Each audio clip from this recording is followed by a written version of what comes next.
Hi, I'm Kaylee, and today I'm doing the No Disclaimers book tag.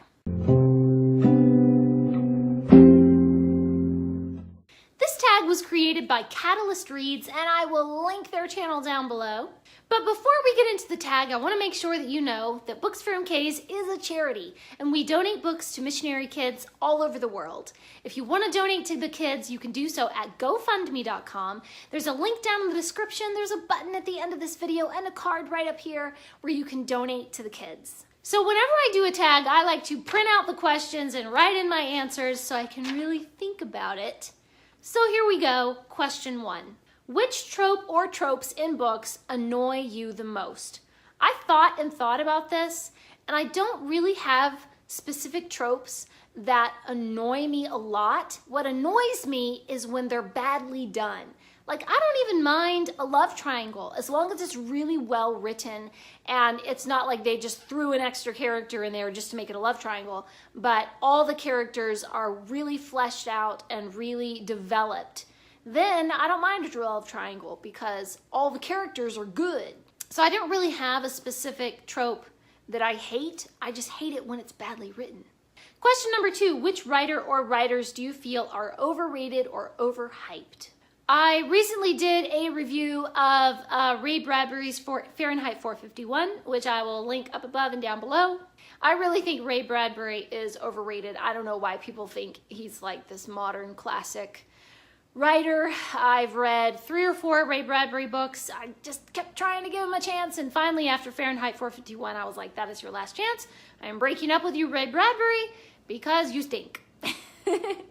Number 3, what are your least favorite books you've read since joining BookTube? Oh boy, here we go. I definitely have a few books that I sort of read it because of BookTube or because I saw it on BookTube.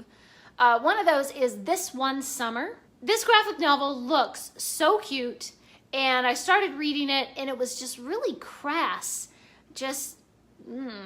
It was just kind of crude humor and it did not appeal to me at all. So I didn't even finish it because I was not enjoying it. Another comic graphic novel that I read because of BookTube was the Super Mutant Magic Academy. And this one had so much profanity in it that I couldn't finish it. It was awful. It wasn't even that funny, and I was just kind of, don't care about this. Number 4, what is a terrible ending that ruined an otherwise quality book? Okay, here we go. I think that we can all put Allegiant on this list, although I would say it's not the ending of a book that was otherwise a quality book. It's the ending of a series that was otherwise a quality series. Pretty much, I just liked Divergent, the first book, and did not like the second or third books. So I think we're all kind of in agreement about that one mostly.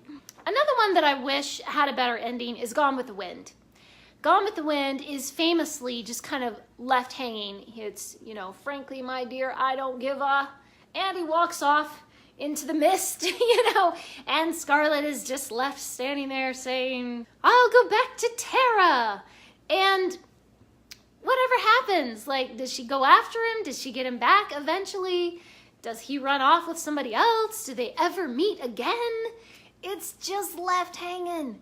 And the rest of the book and the rest of the movie is really good and is so epic. And then it's just like, what happened at the end? Number 5, which fictional characters do you wish were not killed off? Wow, this is a simple answer. Everyone in Harry Potter. Everyone who died in Harry Potter, whether they were a good guy or a bad guy or whoever they were. I just wish that nobody died in Harry Potter. Except for Voldemort. He can die, but everybody else needs to stay alive. Number 6, what are some of your bookish pet peeves? I have many, of course, but I'm only going to mention 2. I hate dog-eared pages. I never dog-ear pages. Find yourself a bookmark. Do not mess up the pages.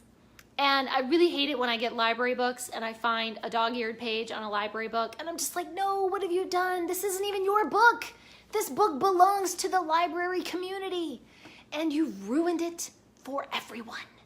And my second pet peeve is stickers that won't come off. Why do you do it, bookstores? Why do you do it? You know we hate it.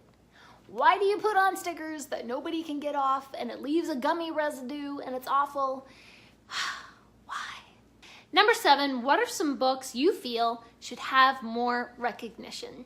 Usually whenever people ask me this, like, what is an underhyped book, I always think of one of my childhood favorites, The Voyage of Barracks by Stuart Petrie, one of my favorite books when I was a kid.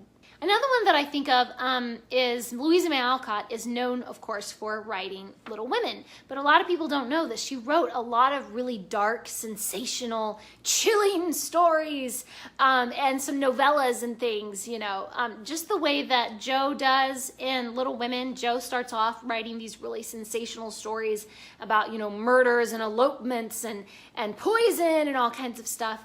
And then, of course, Jo goes on to write more wholesome, sweet stories. Well, Louisa May Alcott did the exact same thing. So I really think people would have a lot of fun going back and reading some of Louisa May Alcott's dark stories.